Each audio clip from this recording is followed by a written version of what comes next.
Theater, it can do so many things, and I think it's always new, always interesting. Every project is different.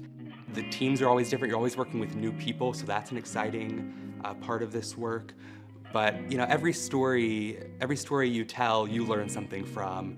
So it just keeps me. It feels new every day I go into work, and I feel like I'm learning something new and have something new to give to the world that day.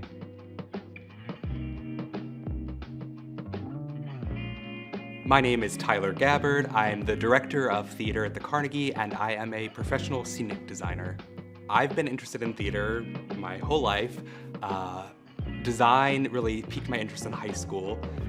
I started doing prop design actually, I think my sophomore year of high school, and kind of instantly I knew that this was something that interested me, and over the next few years I continued working alongside other scenic designers and technical directors both at my school and elsewhere, and really narrowed in on this path that interested me and I knew I wanted to follow and kind of make my life's work. So I went to New York University for college. It was important to me to, go out of town, experience new things, get away from home for a bit, and learn from people at the top of their game. And I really got that opportunity at NYU. So a lot of my work after college, my full-time work has been in administration. So I've worked as a box office manager and a production manager and a producer and an artistic director. But all that time I've also worked as a scenic designer, and those two roles really go hand in hand in a lot of ways. And my scenic design work has made me better as an administrator, and my administration work has made me a better scenic designer. So I've always tried to keep a balance of those two things in my life. The same play, the same musical can tell a lot of different stories depending on the individual's approach to that work. So different directors might take the same piece and tell a different story with it, just in the way they work with the designers and the actors to create the big idea, the themes they pull out. All those ideas come together to form a really unique individual production. And as a designer, you have to be really flexible and able to adapt to different directors, different theaters, different creative teams. That's what keeps the work exciting, I think, is working in so many different styles and timelines and budgets. So I meet with the director. Sometimes it's many meetings going through the show in detail. Sometimes it's one meeting and we talk about the big idea and then we go our separate ways and then come back together. It really varies by director and their own working process.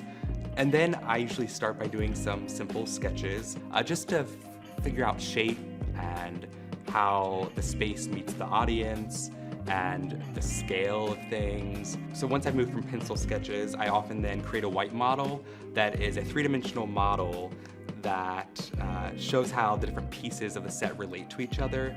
So the director and the other designers and the team who's going to build it can start getting an idea of how this is all going to look in real space.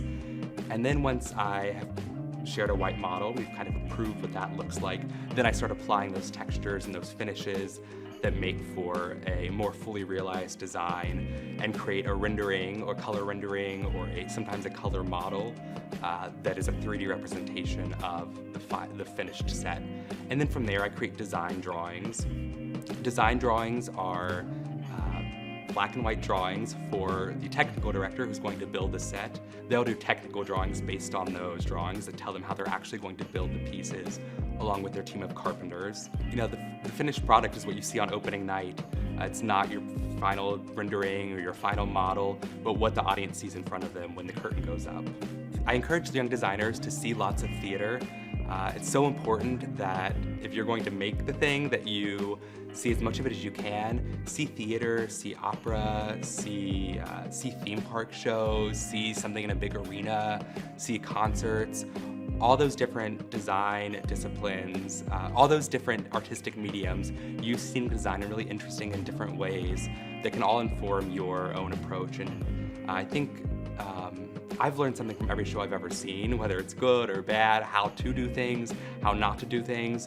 So I just encourage you to see as much as you can. I still see as much as I can, and I've been, doing it for a long time. Theater doesn't exist in a vacuum. These stories we tell are about things, and the more you know about all kinds of different things, the better your work will be. I encourage you from early on to study anything that interests you. Study art history, study psychology, study architecture, study fashion, geography, politics. All these things will make you as a theater maker a better theater maker.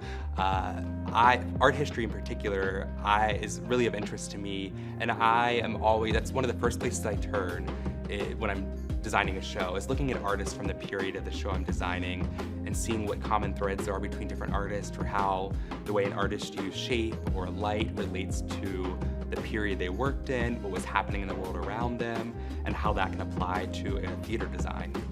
I think if you're looking to be a set designer, it's so important that you exercise your visual art skills, painting and drawing and sculpting and collage and photo editing, anything that interests you. You don't have to be great at any of them. I'm not great at any of them, but you have to be able to communicate your ideas visually, and that can take a lot of different forms.